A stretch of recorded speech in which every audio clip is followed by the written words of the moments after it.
Okay, you are getting there. So the next piece of this, and this is one of the final steps, is you want to find evidence for this new little baby belief you have that's just like this little seedling, but without some water, without some love and sunlight, it's gonna just kind of die and linger there. You want to make it feel like it's strong enough to grow, to take root, to become this new beautiful belief that you have inside of you and growing all the time.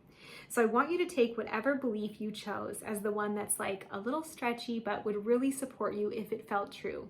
And I want you to go and jot down 20 pieces of evidence as to why this could be true. So if you take one, like, I'm good with money, maybe right now that feels like, oh, like stretchy, like not quite true. But I want you to go back through time and I want you to think about times that you did save, even back to when you were like 5 years old. Maybe you got your first piggy bank and maybe you saved the money from the tooth fairy and you went out and bought an ice cream. Maybe you realized you could do chores for an allowance. Maybe your friends ask you for help with a certain thing like writing or graphic design or home organization. Maybe you realized you actually completed reading a book about money, a course about money in college. Maybe you were always actually really good with math. So a lot of times we forget about these things that we're actually good at, and there's some power in there for us, right? Because you want to return to it for a reason, I think. I think your soul is kind of guiding you back to this thing. You have an interest in like a trigger there for some reason. So think about all the reasons that actually, even if it's the tiniest thing, this belief could be true. Maybe it's a compliment you received. If it's like a health goal, okay, maybe you're having a really hard time right now believing that I am an athlete, I am strong.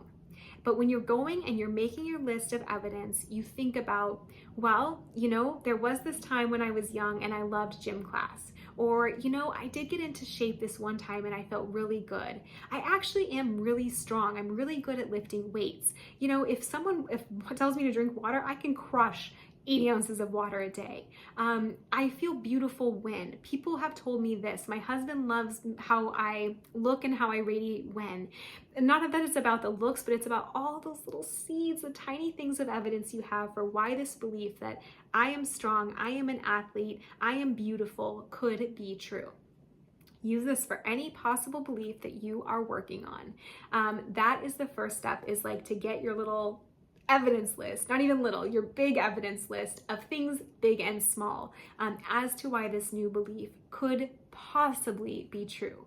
It's kind of like if you have a table and you only have one leg, you only made one evidence, that table's not that strong. It's a pretty wobbly table. If you can stack leg after leg around that table, you're gonna have a really solid table, and therefore it's kind of like your beliefs. The more evidence you can build, the stronger that belief is gonna stand a chance, and you can really grow it from there. So take that new belief that you want to believe is true for yourself and then start looking for evidence. And anytime someone says, wow, like I noticed this about you, or you have a thought of like, I'm pretty good actually at doing this thing, or checking in every day, or that client gave me a great result, or they wrote something back really nice to me. You add that to your evidence bank and you keep building it, and your brain, you will start to train it to look for more evidence in favor of that belief than that other disempowering one. Remember, a belief is something you just gathered a lot of evidence around and reinforced. And so that other belief feels strong because through the years, you've chosen to keep looking for evidence, even if you haven't meant to, for why that belief is true. You've chosen to internalize the things people say, or when something goes wrong, to think it's about you, and it reinforces that belief. So what you want to do is take this new other belief and give it just as much love and attention as evidence as that limiting belief that you've been giving decades of attention to. Right? It's not to put any blame on you, and so many of us, this comes from our family. It's ingrained before we even can probably talk. It comes from our school system. We're inundated with our culture. So it's not to like blame you for having the belief, but now that you're in the light, now that you have the awareness, it's like, how do you give power and juice to this new belief that you want so deeply to have for yourself, and that you will? And this is how.